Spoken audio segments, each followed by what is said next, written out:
Hello बच्चों, welcome back to DP sir classes. आज आपका पेपर है अकाउंटेंसी का और उम्मीद करते हैं कि आपने अपना सारा सिलेबस कंप्लीट कर लिया होगा। ठीक है, और पेपर को अच्छी तरीके से दें, पेपर में ज़्यादा हड़बड़ाहट ना करें। ठीक है, और लेंथी क्वेश्चन को पहले ना पढ़ें। आपके पास जो पेपर पहले मिल जाता है 15 मिनट पहले, उसमें एमसीक्यू क्वेश्चंस को पहले अटैम्प्ट कर लें। ठीक है ना, ताकि एमसीक्यू क्वेश्चन कंप्लीट हो जाएं, उनकी ज़्यादा टेंशन ना रहे।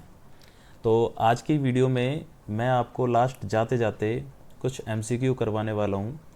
तो शायद ये एमसीक्यू आपके लिए हेल्पफुल हो, अगर किसी ने नहीं करे हो तो वो कर सकता है। ठीक है, तो चलिए कुछ एमसीक्यू देख लेते हैं। ये 30 एमसीक्यू हैं और ट्राई करते हैं कि आपको इनकी हेल्प से आगे के जो एमसीक्यू आने वाले हैं वो समझ में आ जाएं। ठीक, तो चलिए स्टार्ट करते हैं पहले क्वेश्चन से। देखिए क्वेश्चन क्या कह रहा है। In the absence of partnership deed, the interest is allowed on partner's loan account will be। ये सभी बच्चों को पता रहता है, इसका ऑप्शन है ऑप्शन नंबर बी। ठीक है, जल्दी जल्दी क्वेश्चन करेंगे, ज़्यादा डिटेल नहीं दिखा रहे, बस समझ में आ जाए आपको। अगला कह रहा है लाइबिलिटीज ऑफ पार्टनर्स। तो पार्टनर्स की जो लाइबिलिटीज होती है वो कैसी होती है भाई? अनलिमिटेड होती है।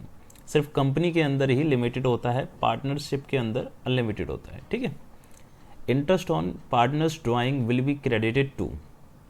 जो पार्टनर्स की ड्राइंग का इंटरेस्ट है वो कहाँ क्रेडिट होता है? पिछली क्लास में हमने पीएनएल एप्रोप्रिएशन अकाउंट बनाया था, उसमें हमने बताया था कि जो पीएनएल एप्रोप्रिएशन अकाउंट होता है, पीएनएल एप्रोप्रिएशन अकाउंट होता है, उसके अंदर हम क्रेडिट साइड में इंटरेस्ट ऑन ड्राइंग को लिखते हैं। तो क्वेश्चन भी क्या पूछ रहा है कि कौन से अकाउंट को क्रेडिट करते हैं? तो पीएनएल एप्रोप्रिएशन अकाउंट को क्या किया जाता है? क्रेडिट किया जाता है। बात समझ रही है? नेक्स्ट है क्वेश्चन नंबर 5। क्वेश्चन कह रहा है A B C were partner in a firm sharing profit 432, old ratio हो गया ये। ठीक है, they decide to future profit 431, ये न्यू हो गया। सेक्रीफाइस एंड गेनिंग रेशियो निकलना है। देखो सेक्रीफाइस रेशियो जो फॉर्मूला होता है वो होता है ओल्ड माइनस न्यू।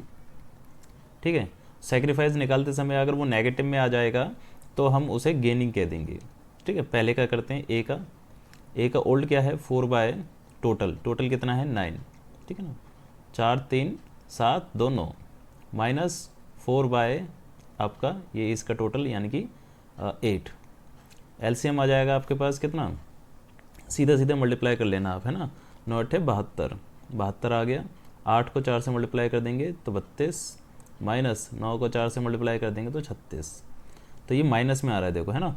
तो माइनस में आ रहा है, माइनस का 4 अपॉन में 72, तो ये गेन कर रहा है, क्योंकि सेक्रीफाइस का फॉर्मूला लगाते समय माइनस में आएगा तो वो गेन कर रहा है। ठीक है, तो यानी कि ए व्यक्ति गेन कर रहा है किससे?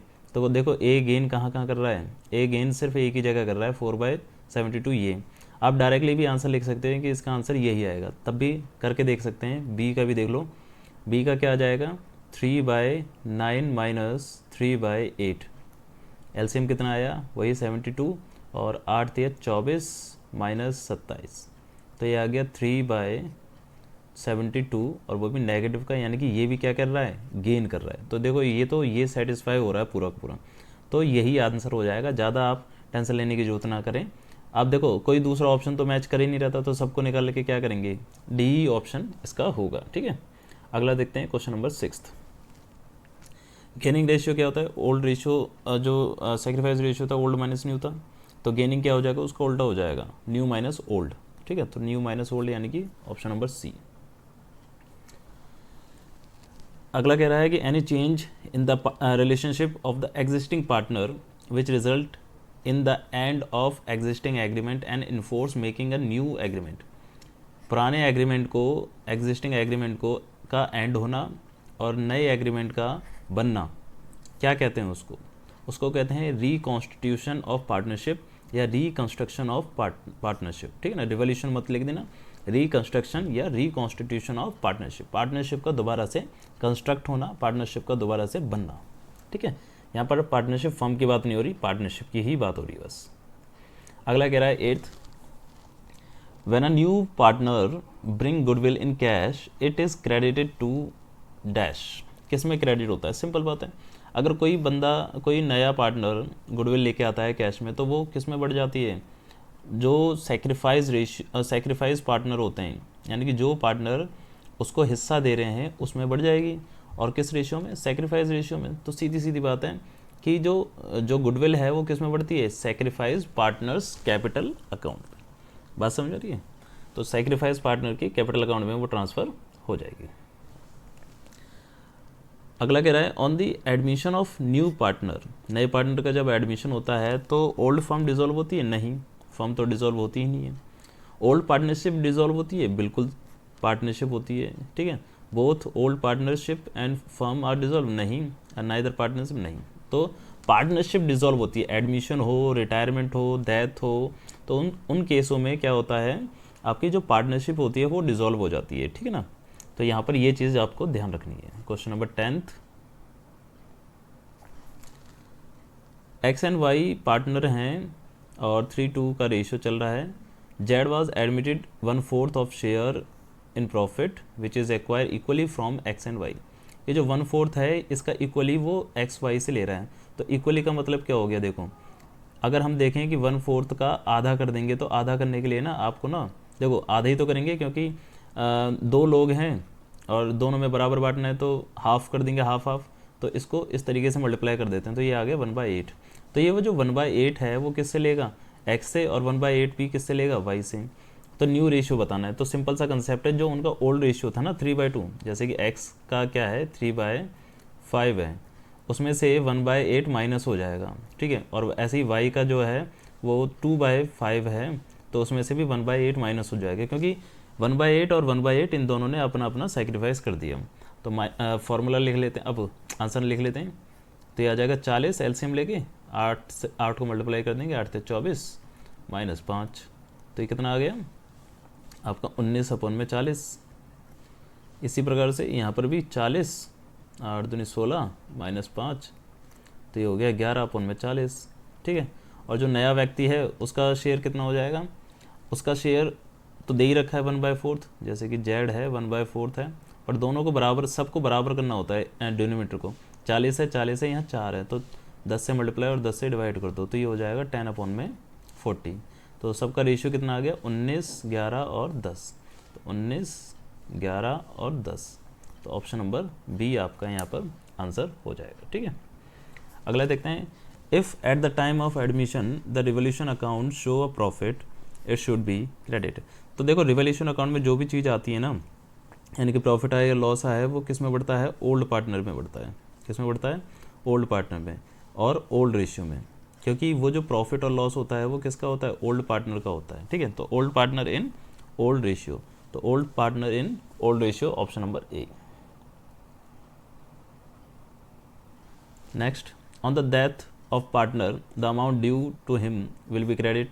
जो अमाउंट उसका बकाया रह जाता है अगर वो व्यक्ति मर गया, तो वो किस में ट्रांसफ़र होगा, सिंपल सी बात है, उसके एग्जीक्यूटर का अकाउंट में चला जाएगा, है ना। जो भी उसका उत्तराधिकारी होगा उसके अकाउंट में वो ट्रांसफ़र कर दिया जाएगा। नेक्स्ट, ABC पार्टनर हैं, शेयरिंग प्रॉफिट रेशियो ये दे रखा है, the new ratio of C is retirement. C retire हो रहा है, तो जो व्यक्ति रिटायर हो रहा है उसका अकाउंट काट दो, मतलब उसका रेशियो काट दो, तो बचा क्या 1/4 रेशियो 3/10, दोनों रेशियो बराबर होने चाहिए। तो इसे भी 10 से मल्टीप्लाई, 10 जैसे कि इसको 10 से मल्टीप्लाई करोगे, 10 और 40 को बराबर करना है, तो एलसीएम ले लो, इससे अच्छा सबसे बढ़िया चीज़ है। एलसीएम आ गया 4, 40, और ये 10 इससे मल्टीप्लाई होगा तो 10 रेशियो, इससे मल्टीप्लाई होगा तो 12, तो रेशियो आ गया 10:12। अब इसे काट सकते हैं, 2 से काट दो, इसे कितनी बार में, 2 से काट देंगे 5 बार में, और 2 से काट देंगे 6 बार में, तो रेशियो कितना आ गया 5:6, ठीक है। तो ऑप्शन आ गया आपका इसका बी 5:6। बहुत ही सिंपल सा है, रिटायरमेंट और डेथ के केस में ऐसे ही करना है, हटा देना है जो भी व्यक्ति मरा है या जो भी व्यक्ति रिटायर हुआ है। 14th, at the time of retirement the partners profit on revolution will be credit. अभी बताया था कि जो रिटायरमेंट हो रहा है चाहे कुछ भी हो, रिवोल्यूशन का जो प्रॉफिट है विल बी क्रेडिटेड टू, किसके अकाउंट में क्रेडिट होगा। अब रिटायरमेंट में क्या होता है कि जो पुराने बंदे थे उन सब के अकाउंट में होगा, तो पुराने कौन था, पुराने जो सारे बंदे थे, सारे पार्टनर थे, उनके अकाउंट में ओल्ड रेशियो में ट्रांसफर हो जाएगा। तो ऑप्शन है इसका capital account of all partner in the old ratio, ठीक है, ऑप्शन नंबर बी। अगला कह रहा है कि A and B are partner sharing profit in the ratio 4:3, they admit C as a new partner 1/5 share which is acquire entirely from A से ही ले रहा है। तो the new profit sharing ratio, तो सिंपल सी बात है कि जो ए का रेशियो है वो है 4/7, उसमें से 1/5 माइनस कर दो, क्योंकि सारा हिस्सा वो किससे ले रहा है, ए से। एलसीएम कितना आ गया 35, ये मल्टीप्लाई होगा 20 माइनस 7, तो ये आ गया 13/35, ठीक है। तो और बी का क्या हो जाएगा 3/7, तो बी का तो वही रहेगा जैसा था, और सी का कितना है 1/5। अब इन सब का एलसीएम ले लो आप, तो 13/35 रेशियो 3/7 रेशियो 1/5, एलसीएम कितना आया 35, तो ये आ जाएगा 13, और 7 से 5 बार में तो 5 से मल्टीप्लाई होगा 15, और 5 से 7 बार में तो 7 से, तो 13, 15 और 7, तो 13, 15 और 7, यानी कि ऑप्शन नंबर सी आपका यहाँ पर आंसर हो जाएगा, ठीक है। क्वेश्चन में ज़्यादा ट्रिक नहीं है, बस आप क्वेश्चन को सही से समझते रहें, और समझने के बाद ही क्वेश्चन करोगे ना तो गारंटेड आपका आंसर सही आएगा, इसमें कोई प्रॉब्लम नहीं है, ठीक है। अगला क्वेश्चन देखते हैं।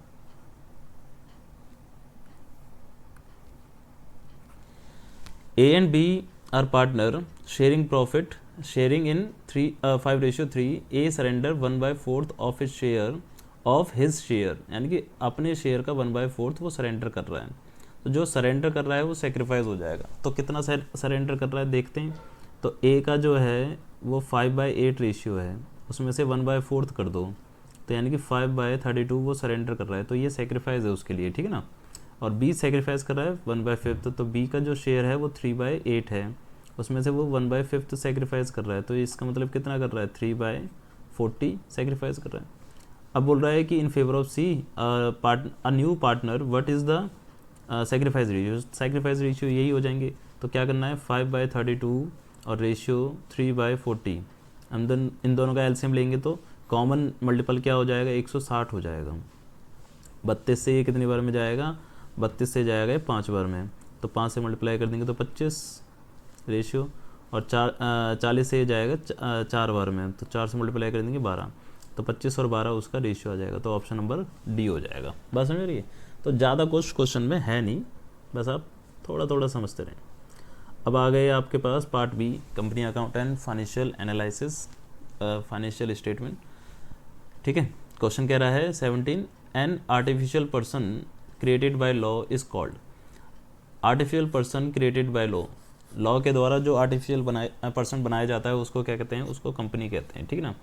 Artificial person created by law company होती है। Maximum number of member in a private company is 200, maximum कितने होते हैं 200, ठीक है। अ कंपनी में इशू क्या इशू कर सकती है कंपनी, इक्विटी शेयर इशू कर सकती है, प्रेफरेंस कर सकती है, इक्विटी प्रेफरेंस बोथ कर सकती है, नन ऑफ दिस। कंपनी तो कुछ भी इशू कर सकती है, इक्विटी भी कर सकती है और प्रेफरेंस शेयर बोथ कर सकती है, ठीक है। अगला कह रहा है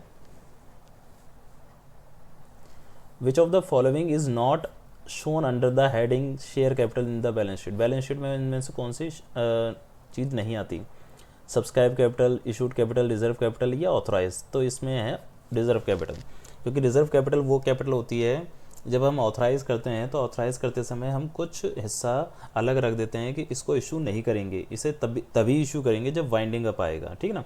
तो ध्यान रखना रिजर्व कैपिटल का यूज़ वाइंडिंग अप पे किया जाता है और नॉर्मल केस में नहीं किया जाता, तो इसे बैलेंस शीट में शो नहीं किया जाता, ठीक है। अगला कह रहा है according to the Companies Act minimum subscription कितना होता है, 90% होता है, ये तो सबको पता है। What will be the issue price of the share if the share is 10 rupees and issue 30% premium. तो 30% कितना होता है इसका 3 रुपये, तो इसका मतलब 13 रुपये का इसका इशूड प्राइस हो जाएगा, ऑप्शन नंबर बी सिंपल। अगला amount of calls in arrear. Calls in arrear क्या होता है कि पैसा उसने दिया नहीं है, अभी भी बकाया है, तो ऐड करेंगे नहीं, डिडक्ट करेंगे हाँ, shown on asset side. Asset side जो कॉल्स इन एरियर है वो शो तो करते हैं बट यहाँ पर नहीं करते, ठीक है ना। एसेट्स तो होती है क्योंकि हमें मिलना होता है पैसा, बट शो नहीं करते। Shown on equity and liabilities कुछ नहीं, तो डिडक्टेड फ्रॉम शेयर कैपिटल हो जाएगा आपका सिंपल, ठीक है ना, यानी कि ऑप्शन नंबर बी। अगला देखते हैं debenture holder receive. Debenture holder को क्या मिलता है, इंटरेस्ट मिलता है। Debenture represent the long term borrowing, वो लॉन्ग टर्म बोरोइंग्स होते हैं, ठीक है ना। Debenture holder is entitle, debenture holder को क्या मिलता है, interest at a fix rate. बहुत ही सिंपल सा क्वेश्चन है, इसमें ज़्यादा कोई दिमाग लगाने की जरूरत है नहीं। Debenture application account is in the nature, अच्छा क्वेश्चन है ये। डिवेंचर एप्लीकेशन अकाउंट किस नेचर का होता है, ध्यान रखना पर्सनल नेचर का होता है, ठीक है। ये पर्सनल नेचर का होता है क्योंकि ये रिप्रेजेंट कर रहा होता है कि ये लाइबिलिटीज है हमारे लिए, ठीक है। On issue of debenture as a collateral security which account is credited, तो डिवेंचर अकाउंट इज क्रेडिटेड क्योंकि एंट्री होती है debenture suspense account debit to debenture, तो कौन सा अकाउंट क्रेडिट हो रहा है, डिवेंचर का, ठीक है ना। एंड अगला है as per the SEBI guideline an amount equal to dash of the debenture issue must transfer to DRR debenture redemption reserve, तो 50%, तो 50% अमाउंट जो है DRR में ट्रांसफ़र होता है।